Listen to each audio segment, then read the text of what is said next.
नमस्कार। आज हम श्री हित प्रेमानंद जी महाराज के कुछ प्रवचनों पर गहराई से चर्चा करने वाले हैं।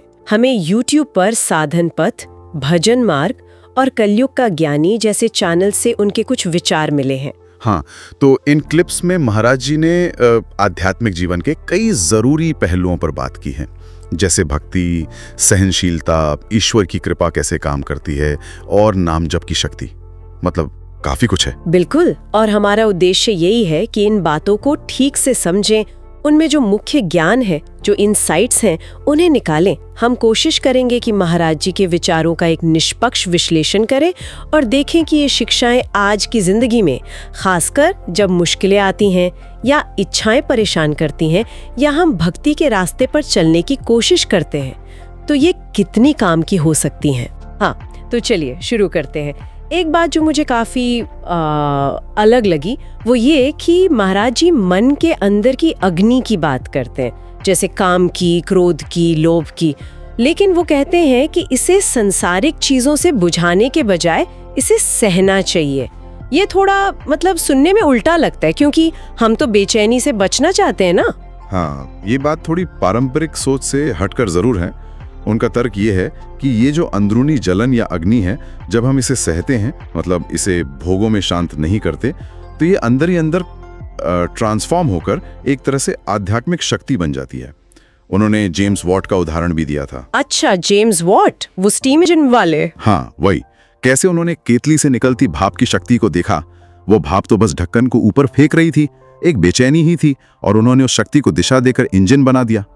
तो महाराज जी कहते हैं वैसे ही मन की इस अग्नि को, इस बेचैनी को अगर सही दिशा दें तो ये अध्यात्म की तरफ ले जाने वाली शक्ति बन सकती है। मतलब इसे दबाने से या भोगों में लगाने से आध्यात्मिक शक्ति कम होती है? बिल्कुल, उनका यही कहना है कि दबाने या भोगने से वो शक्ति क्षीण होती है और भोगा शक्ति यानी भोगने की इच्छा और बढ़ जाती है, लेकिन सहने से वो आध्यात्मिक ऊर्जा में बदल जाती है। ये एक तरह का आंतरिक तप है, कह सकते हैं। और इसी से जुड़ा हुआ है तितिक्षा का सिद्धांत, है ना? मतलब सहनशीलता। महाराज जी गीता के एक श्लोक का भी जिक्र करते हैं, यम ही न व्यथयन्ते ते। कुछ ऐसा है? हाँ, यम ही न व्यथयन्ते ते पुरुषम पुरुषर्षभ सम दुख सुखम धीरम सो मृत्वाय कल्पते। इसका सीधा सा मतलब यही है कि जो धीर पुरुष सुख और दुख में एक जैसा रहता है, जिसे ये सांसारिक उतार चढ़ाव परेशान नहीं करते, व्यथित नहीं करते, वही अमरता यानी मोक्ष का अधिकारी बनता है। महाराज जी इसी बात पे बहुत जोर देते हैं कि जीवन में जो भी दुख आए, कष्ट आए, मान अपमान हो, उसे बिना विचलित हुए चुपचाप सह लेना चाहिए। यह आध्यात्मिक उन्नति के लिए बहुत जरूरी है। लेकिन यहाँ एक सवाल मन में आता है, आजकल तो सब इंस्टेंट सोल्यूशन चाहते हैं। कोई परेशानी हो तो फौरन हल ढूंढते हैं। ऐसे में ये चुपचाप दुख सहते रहने वाली बात, ये थोड़ी पैसिव नहीं लगती? क्या इससे इंसान निराश नहीं हो सकता? सवाल तो बिल्कुल जायज है। देखिए, महाराज जी का जो दृष्टिकोण है वो कर्म सिद्धांत पर आधारित है। उनका मानना है कि हमें जो भी दुख मिल रहा है वो कहीं बाहर से नहीं आ रहा, वो हमारे ही पिछले कर्मों का फल है। निजकृत कर्म भोग सबु भ्राता। कोई दूसरा हमें दुख नहीं दे रहा, हमारा अपना कर्म ही किसी इंसान या किसी सिचुएशन के जरिए हमें फल दे रहा है। अच्छा, तो इसलिए शिकायत करने का या किसी और को दोष देने का कोई मतलब नहीं, बल्कि जब हम उसे मौन होकर सह लेते हैं तो वो कर्म कट जाता है। तो ये निष्क्रियता नहीं है, बल्कि कर्म काटने का एक एक्टिव तरीका है। हाँ बिल्कुल, इसे इस तरह से देखना चाहिए। ये एक आंतरिक साधना है। और वो ये भी कहते हैं, जैसे रहीम जी ने कहा था, रहीमन निज मन की बिथा मन ही राखो गोए। अपना दुख किसी को बताना नहीं चाहिए, क्योंकि बताने से वो शक्ति बढ़ जाती है, कम हो जाती है। अंदर सहने से वो बल बनता है जो ईश्वर प्राप्ति में मदद करता है। ठीक है, ये पॉइंट समझा। मुश्किल जरूर है अपनाना, पर दृष्टिकोण स्पष्ट है। अब भक्ति के मार्ग पर आते हैं। महाराज जी श्रद्धा को बहुत अहमियत देते हैं ना। उन्होंने 2 तरह की श्रद्धा बताई है ना? जड़ श्रद्धा और विचार युक्त श्रद्धा। क्या फर्क है दोनों में? हाँ, जड़ श्रद्धा मतलब जिसमें बुद्धि का, तर्क का ज्यादा काम नहीं होता, सीधा सरल विश्वास।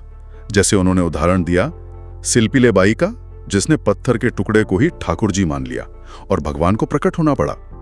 यह जैसे कोई संत है, वो गुरु की दी हुई पुरानी तौलिया या पादुका को ही सब कुछ मानकर पूज रहा है। इसमें दिल का कनेक्शन सीधा होता है। महाराज जी कहते हैं कि इससे भगवत प्राप्ति बहुत जल्दी हो सकती है। अच्छा, जल्दी। लेकिन इसमें फिर शायद कोई रिस्क भी होगा। हाँ, रिस्क ये है कि क्योंकि ये तर्क पर आधारित नहीं है, तो कोई गलत संगति मिल जाए या कोई ज्यादा बहस करने वाला, तर्क करने वाला मिल जाए तो वो इस श्रद्धा को डिगा सकता है, भ्रमित कर सकता है। इसीलिए वो कहते हैं कि जड़ श्रद्धा वालों को ऐसे लोगों से बचना चाहिए जो ज्यादा बहस करते हैं। और दूसरी वाली विचारयुक्त श्रद्धा? वो ज्ञान पर, विवेक पर, शास्त्रों या संतों के वचनों पर विचार करने के बाद पैदा होती है। इसमें इंसान सोच समझकर विश्वास करता है। इसमें हो सकता है थोड़ा समय ज्यादा लगे क्योंकि इसमें मनन चिंतन शामिल है, लेकिन ये श्रद्धा ज्यादा स्थिर होती है, ज्यादा मजबूत होती है। इसे आसानी से कोई हिला नहीं सकता। जो विचार करके माना है वो तार्किक सवालों का सामना भी कर सकता है। दिलचस्प है, मतलब दोनों का अपना अपना महत्व है। उन्होंने एक और बात कही थी कि अपनी श्रद्धा और खासकर अपने आध्यात्मिक अनुभवों को गुप्त रखना चाहिए, जैसे कपूर को ढककर रखते हैं। ऐसा क्यों? उनका मानना है कि जैसे कपूर खुला छोड़ दो तो उड़ जाता है, वैसे ही जो गहरे आध्यात्मिक अनुभव होते हैं या जो बहुत गहरी श्रद्धा होती है, उसे बार बार लोगों को बताने से, उसका बखान करने से उसकी जो ऊर्जा है, उसका जो असर है, वो कम हो जाता है, वो बिखर जाता है। वो एक तरह का निजी खजाना है जिसे संभाल कर रखना चाहिए। समझी।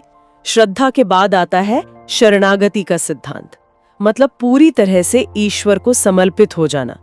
इस पर महाराज जी बहुत जोर देते हैं। इसके बारे में थोड़ा और बताइए। आपने कहा था इसके 9 लक्षण भी हैं। हाँ, शरणागति सिर्फ ये कह देना नहीं है कि मैंने सरेंडर कर दिया। ये एक पूरी आंतरिक अवस्था है। वो 9 लक्षण तो हैं, पर उनका सार समझें तो उसमें कुछ खास बातें हैं, जैसे गहरी विनम्रता, मतलब दीनता का भाव, मन वचन कर्म में पूरी सच्चाई, कोई कपट नहीं, ये मानना कि प्रभु ही सब कुछ करने वाले हैं, वही सबके आधार हैं, मतलब सर्वसमर्पणता, सर्वाधारता, और केवल अपने इष्ट देव पर ही अटूट भरोसा रखना, किसी और की तरफ न देखना, इष्ट अनन्यता, और शायद सबसे महत्वपूर्ण, अपने मैं के भाव को पूरी तरह भुला देना, निज स्वरूप विस्मरण। मैं का भाव भूल जाना, ये तो बहुत ही ऊंची अवस्था लगती है। शरणागति का असली मतलब ही यही है। भक्त का अपना कुछ रहता ही नहीं, वो बस भगवान का एक यंत्र बन जाता है। और इसकी सबसे अच्छी बात जो महाराज जी बताते हैं वो ये है कि जब कोई इस तरह पूरी तरह शरणागत हो जाता है ना, तो फिर भगवान उसके पिछले पापों को, अवगुणों को, गलतियों को देखते ही नहीं। जन अवगुण प्रभु मानन काऊ। बस दिल में ये पक्का हो जाए, मैं प्रभु का, प्रभु मेरे। अगर ये रिश्ता पक्का हो गया तो फिर काम बन गया, मुक्ति निश्चित है। वाह, ये सुनकर भक्ति मार्ग की गहराई का वाकई अंदाजा लगता है। अब आते हैं उस उपाय पर जिसकी महाराज जी लगभग हर प्रवचन में बात करते हैं, नाम जप। वो इसे कलयुग का सबसे सरल और सबसे शक्तिशाली साधन बताते हैं। कहते हैं हर समस्या का हल नाम जप में है। क्या वाकई इतना प्रभावी हो सकता है? महाराज जी के अनुसार हाँ, बिल्कुल। उनका कहना है कि नाम जप से सबसे पहले तो अंदर की सफाई होती है, अंतःकरण शुद्ध होता है, पाप और बुरे संस्कार नष्ट होते हैं, मन शांत होता है। यहां तक कि वो मानते हैं कि जो लगातार नाम जप करता है उस पर भूत प्रेत, जादू टोना, ये सब नकारात्मक चीजें असर नहीं कर पाती। उन्होंने हनुमान चालीसा का भी संदर्भ दिया था, भूत पिशाच निकट नहीं आवे, महावीर जब नाम सुनावे। और नाम जपने वाला भक्त भगवान को बहुत प्रिय होता है। गोस्वामी तुलसीदास जी वाली कहानी भी तो इसी से जुड़ती है ना, कि कैसे एक प्रेत ने उनकी मदद की थी हनुमान जी तक पहुंचने में। हाँ, वो कहानी यही दिखाती है कि भक्त का कभी अमंगल हो ही नहीं सकता। तुलसीदास जी ने अनजाने में ही सही लोटे का बचा पानी पेड़ पर डालकर उस प्रेत का भला कर दिया था, और बदले में उस प्रेत ने उन्हें हनुमान जी का पता बता दिया, जिनकी कृपा से फिर राम जी के दर्शन हुए। तो मतलब भक्त की रक्षा और मदद कहीं से भी आ सकती है। लेकिन कुछ लोग शायद सोचें कि भाई क्या सिर्फ नाम लेने भर से बस नाम लेते रहो और सब ठीक हो जाएगा? कहीं ये सिर्फ एक दिलासा तो नहीं? देखिए, महाराज जी का जो जोर है वो नाम की शक्ति पर अटूट विश्वास और उसकी निरंतरता पर है। वो अविराम नाम जप की बात करते हैं, मतलब खाते पीते, चलते फिरते, सोते जागते, हर समय, चाहे मनी मन चले या वाणी से हो, नाम रुकना नहीं चाहिए। उनका तर्क बहुत सीधा है, ये दुनिया तो मृत्युलोक है, यहाँ जो भी कमाया, रिश्ते दौलत सब यही छूट जाना है, साथ क्या जाएगा? केवल भगवान का नाम, वही असली धन है। और उन्होंने ये भी कहा कि बहुत ज्यादा समय भी नहीं, शायद दिन में आधा घंटा भी बहुत है। हाँ, उन्होंने किसी संत का वचन बताया कि अगर कोई दिन में सिर्फ आधा घंटा भी पूरी निष्ठा से, पूरी एकाग्रता से नाम कीर्तन या जप कर ले तो भगवत प्राप्ति तक हो सकती है। बात निष्ठा और निरंतरता की है। और नाम की शक्ति कितनी है, इसका एक और जबरदस्त उदाहरण उन्होंने दिया था राजा प्रताप रुद्र का। हाँ, वो कहानी तो सच में अद्भुत है कि विश्वामित्र जी के कहने पर भगवान राम खुद उन्हें मारने चले थे। बिल्कुल, और भगवान राम का बाण भी राजा के गले को भेद नहीं सका। क्यों? क्योंकि गले में निरंतर सीताराम नाम का जप चल रहा था। आखिरकार भगवान राम को भी नाम की महिमा मानने पड़ी। इससे पता चलता है कि नाम की शक्ति स्वयं भगवान के अस्त्र से भी ज्यादा है, क्योंकि नाम और नामी भगवान में कोई भेद नहीं है, वो एक ही हैं। ये बातें सुनकर वाकई बहुत हिम्मत मिलती है।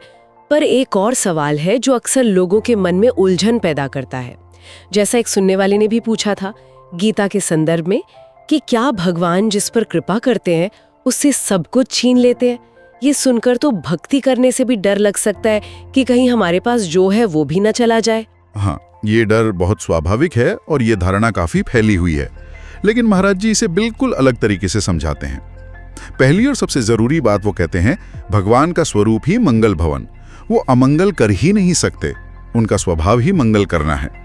तो वो भक्त से सांसारिक चीजें या पद या रिश्ते छीनते नहीं हैं। तो फिर ऐसा क्यों लगता है कई बार, या क्यों कहा जाता है कि भक्तों के जीवन में कष्ट आते हैं या चीजें छिन जाती हैं? महाराज जी समझाते हैं कि भगवान वस्तु नहीं छीनते, वो वस्तु में जो भक्त का मोह है, जो आसक्ति है, उसे हटाते हैं, ताकि भक्त का मन उस नाशवान चीज से हटकर अविनाशी भगवान में पूरी तरह लग जाए।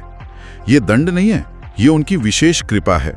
उनका उद्देश्य भक्त को कष्ट देना नहीं, बल्कि उसे अपनी ओर खींचना है, उसे सांसारिक उलझनों से बाहर निकालना है। अच्छा, तो ये मोह हटाने का एक तरीका है। हाँ, और इसके भी उन्होंने 2 तरीके बताए।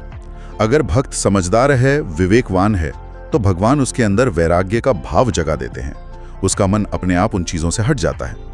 और अगर भक्त उतना समझदार नहीं, मोह बहुत गहरा है, तो फिर शायद भगवान उस वस्तु को ही हटा देते हैं, ताकि मोह का जो आधार था वही न रहे।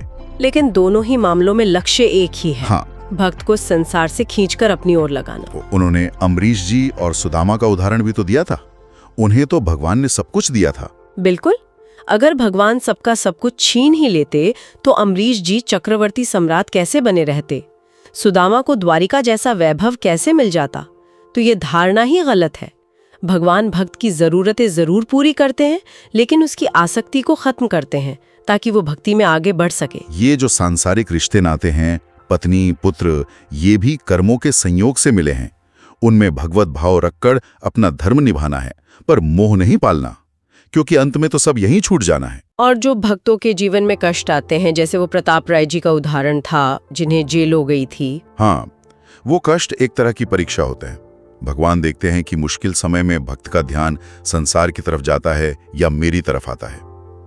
प्रताप राय जी ने जेल में भी भगवान से अपनी सेवा ठीक से हो, इसी की चिंता की, सांसारिक नुकसान की नहीं। और वहीं जेल में ही उन्हें भगवान का साक्षात्कार हो गया।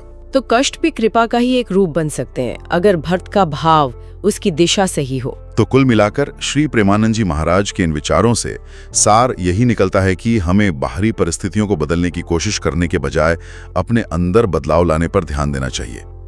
सहनशीलता, अटूट श्रद्धा, पूरी शरणागति और लगातार नाम जप, शायद यही वो रास्ते हैं जिनसे मन को शांति मिल सकती है और ईश्वर की प्राप्ति हो सकती है। हाँ बिल्कुल, और ये सोचना भी दिलचस्प है कि इन सब बातों को जानने के बाद हम अपनी रोज की जिंदगी में इस भाग दौड़ और तनाव के बीच अपनी अंदरूनी स्थिति को बेहतर बनाने के लिए आज अभी कौन सा एक छोटा सा कदम उठा सकते हैं। क्या पता, शायद आज किसी छोटी सी परेशानी पर बिना शिकायत किए उसे सहने की कोशिश करें, या बस 5 मिनट निकालकर दुनिया की सारी चिंताओं को परे रखकर पूरी तरह से ईश्वर के नाम में या उनके रूप में डूबने का अभ्यास करें। ये सोचने वाली बात है।